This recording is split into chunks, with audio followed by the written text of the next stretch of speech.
Yeah. Hi everyone, my name is Cayley Oravets and we are students from Cal State San Bernardino. The article that we chose is the correlation between physical activity and mental health. We decided to go with this article because it delves deeper into not only the positive effects of physical activity and mental health, but it also discusses the negative effects, which isn't honestly talked about as much. Hello there, everyone. I am Cristian Alvarez. My major is also kinesiology pedagogy, and I just wanted to let you guys know that I'm excited to go into this study because I like to do exercise myself, and I also play sports. So I found it really interesting and very useful to know how physical activity can affect our mental health. So I'm pretty excited to go into this presentation. Hello, my name is Luis Torres, and I am a Cal State San Bernardino undergrad student with majoring in kinesiology with the concentration in pedagogy. This article caught my attention because as a kinesiology major, I wanted to learn more of how physical activity correlates to mental health. Okay, so as previously stated, our article discusses the correlation between mental health and physical activity.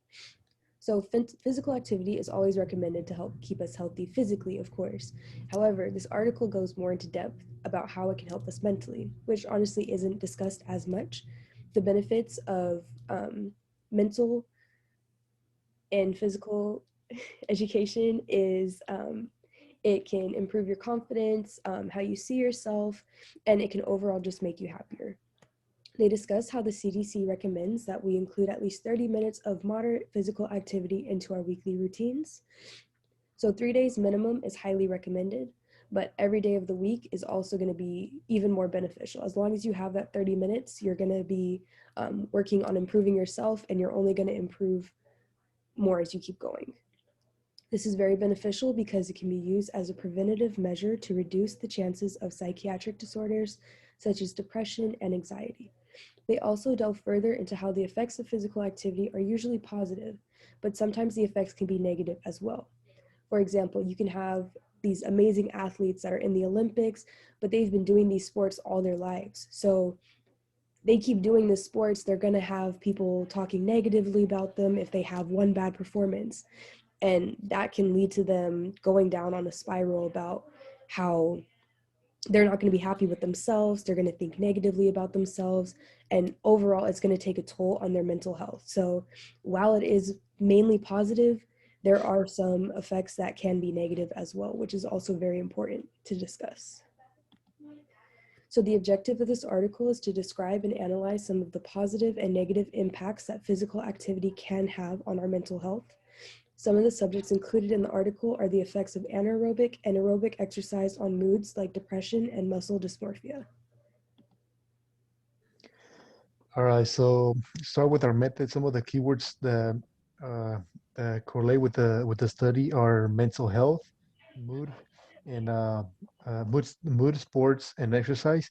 Now, these keywords are important to the method because they have a they have a lot to do with the and how the and how the method was used to find this study. Some of the studies of physical that's how the studies of physical activity and mental health were evaluated through articles such as athletic performance, athletic injuries, and drugs. For example, PEDs or also known as performance enhancing drugs. These type of articles were left out because they just wanted to focus on the they just want to focus with on articles that include mood, mental health, and physical exercise.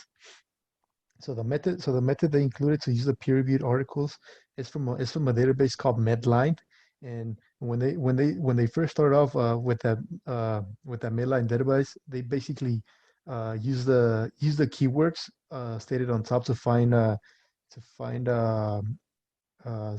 studies or in study or articles about the about the about mental health and physical exercise. And when they started off first, they started with like when they search up those keywords into the database, they found like over 700 peer reviewed articles about those things.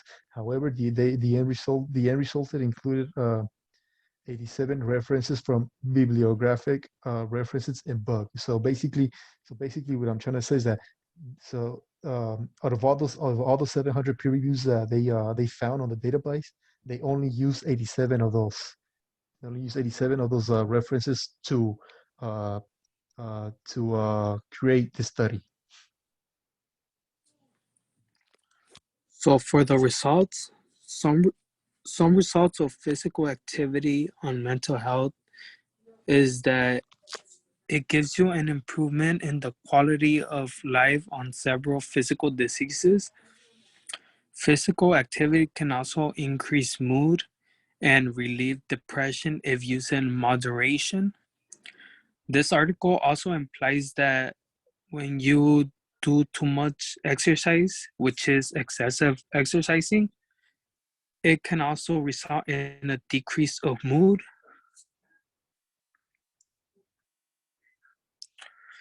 The conclusion: physical activity has been known to be really beneficial for the prevention and treatment of different diseases, and there's evidence that assertion is true for psychiatric diseases, for example, depression and anxiety disorders.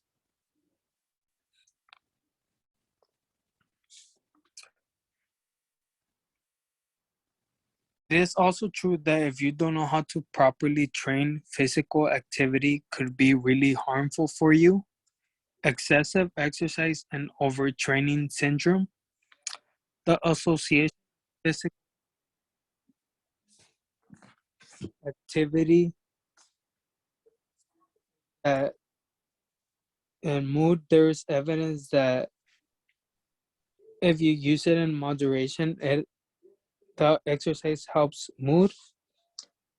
Mood is more related to depression that leads to construction, anxiety. Intense exercising are more leading to deteriorate you.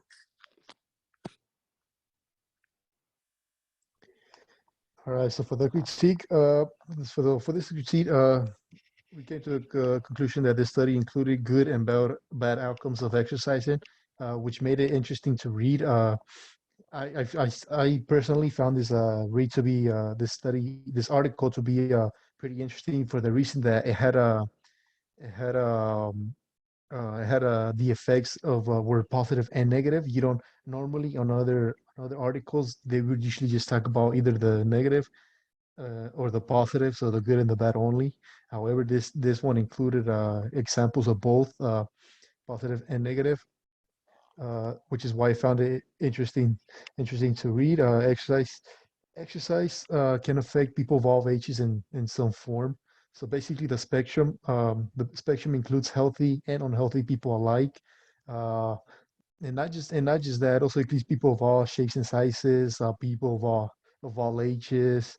So anybody, it could be from a kid to an old man that do physical activity. It can have some sort of impact with them. So and the impact it could be either good or bad.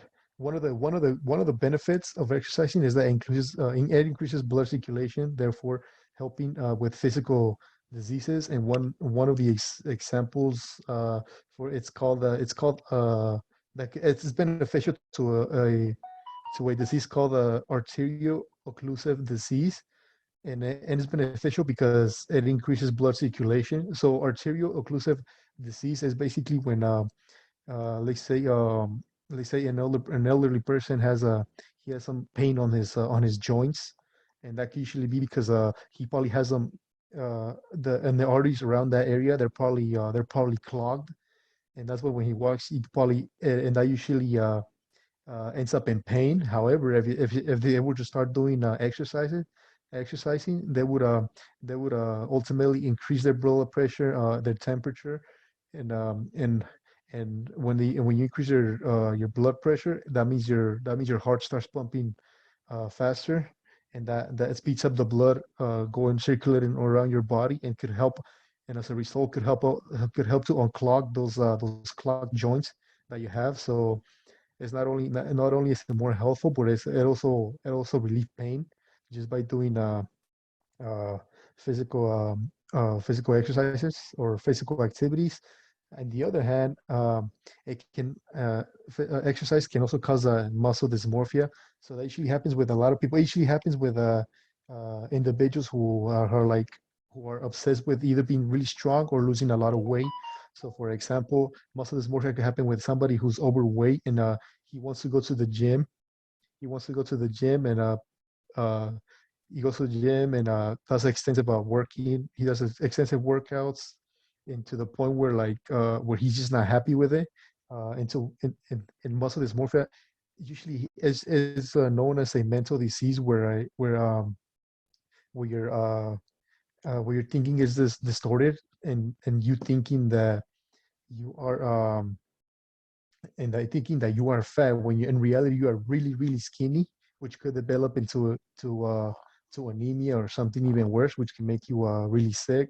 In a like manner, it could apply to somebody who's really strong, who's healthy, and and the reason for that is because he keeps doing exercise, becomes really strong. However, in his mind, he doesn't believe that he's strong. So like whenever he's looking at himself in the mirror, he'll probably think to himself that he's still too weak, that he's not strong enough, and that's what basically what muscle dysmorphia is. In conclusion, we learned that exercise can do many things for the body. So I think we should make conscious to and know how to perform exercise for the benefits, because exercise is like a double-edged sword. So if you know how to do it, you could like take all the benefits that include for your mental health and physical health. However, if you don't know how to exercise in the right form, it could also cause you mental and physical diseases. So you should be more cautious when doing exercise.